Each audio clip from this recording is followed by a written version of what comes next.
Through the first two games of the 2024 NBA Finals, Kristaps Porzingis has been incredible for the Boston Celtics. In his return from injury, Porz is posting numbers of 16 points per game, 5 rebounds, 2.5 blocks, and is shooting 60% from the field in these first two games of the NBA Finals. And after coming back from a very long injury, lasting basically the second and third rounds in its entirety, I'm led to believe that the C's kept him on ice to be fully ready for the ultimate test against Dallas, as what was supposed to be a minor calf injury seemed to really extend longer than the reports said it might need to be. But even so, I'm amazed with how easily Porzingis has picked up where he left off from the first round and has done an even better job out the gate. While he's coming off the bench standing behind Al Horford, he's still been a crucial piece to the well-oiled machine of the Boston Celtics and is exceeding expectations on both ends of the floor this finals, and maybe is even putting up a contention for finals MVP.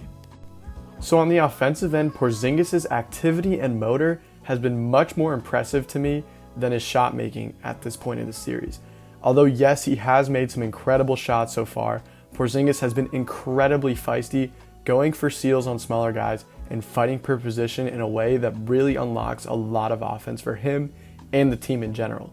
By doing this, Porzingis is allowing himself to get the ball in a very advantageous position and rise up for a jumper right over to his defender, and his touch has been incredible so far. And so when you have somebody this tall who can simply shoot over just about anybody from the mid-range, from deep, the touch is really important, and it's been interesting to see coming right back from injury, the touch has been great. He's been knocking down a lot from the mid-range without having to dribble much. He's really just kind of digging in with his body, and he's also hit some crazy deep shots as well and has some deep threes. Notably, he's forcing a matchup nightmare for Dallas, and his stretch ability on both ends of the floor seems to be forcing Dallas's hand and having them play Maxi Kleber a lot more than, in my opinion, they should be. I think Kleber has probably been the worst player in the finals so far, with stats of minus 14 in 35 minutes played, averaging only 1 point and 3 fouls per game. I feel like Porzingis is making it essential for the Dallas to play at least a stretch big and a big who's a lot more mobile, and it's mostly because they have too many spacers. The Celtics now have 2 shooting bigs, and so with all these spacers, it's tough for them to just throw Exum out there at the 4, because now they got to deal with either Horford or Porzingis, and having these 2 shooting bigs, especially like Porzingis, who is shooting at an excellent clip right now and is really aggressive at hunting that shot, it's tough to stop. And especially since Dallas is now deciding to switch on a lot of these plays, Porzingis opens up so much more spacing for guys like Tatum and Brown, who are excellent drivers, especially when it comes to ball screens with Porzingis. He throws a lot of ghost screens in there, which sometimes they'll lazily switch on, but if he really wants to throw a hard switch, he's 7'3", he's really strong now and has been using his body to make those switches almost inevitable, which leads to him sealing at the mid-range and taking a really easy shot over even a guard or even a forward who he's still much bigger than. And so he opens up a lot of spacing for guys like Jason Tatum and Jaylen Brown, who are excellent drivers. And in my opinion, what I'm seeing from the Celtics in these finals is the pinnacle of the modern 5-out NBA spacing, and it's great to see Porzingis play a key role in that.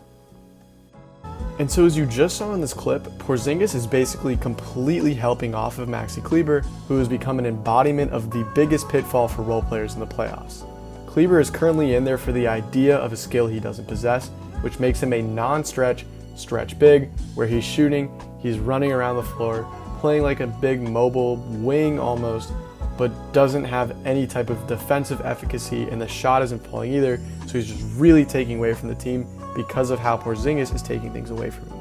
And so with Porzingis helping off of Kleber and a lot of the other role players, he's focusing his energy a lot more on protecting the rim and hedging or doubling Luka or Kyrie, which is something we don't see often from the Celtics. By giving role players a lot more leeway than the stars, Porzingis is helping keep Luka and Kyrie out of the paint and at bay, which being in the paint is an incredibly dangerous aspect of the Luka-Kyrie game when you consider the passing element on top of their scoring. Porzingis has been instrumental in limiting the Mavericks to only 1 completed lob this series, and if you saw my Derek Lively video, you know that the lob has been Dallas's biggest weapon this playoff run, and the fact that they've only completed 1 lob pass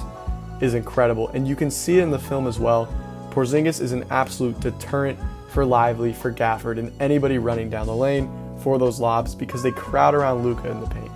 Obviously, Luka's pretty much unguardable, so he's going to score, but they're taking away the pass in the paint and rather having Luka look out on the perimeter to these different role players, which definitely isn't their strong suit. And so since guarding Luka is definitely a full team effort, and as you can see, they make some sacrifices by allowing guys like Kleber and Derrick Jones Jr. to shoot, Porzingis has been able to be activated and very mobile in the paint and has some crazy block clips as well, which, to be honest, I'm really surprised by both the effort and impact of this Porzingis rim protector so far as he's coming back from injury, and especially when you consider that he's moving decently well on the perimeter. This is truly a defensive masterclass from Porzingis, and I would be willing to say that these first 2 games for the Boston Celtics against his former team, the Dallas Mavericks, have been the best 2 games and the 2 most important games of Kristaps Porzingis' entire career.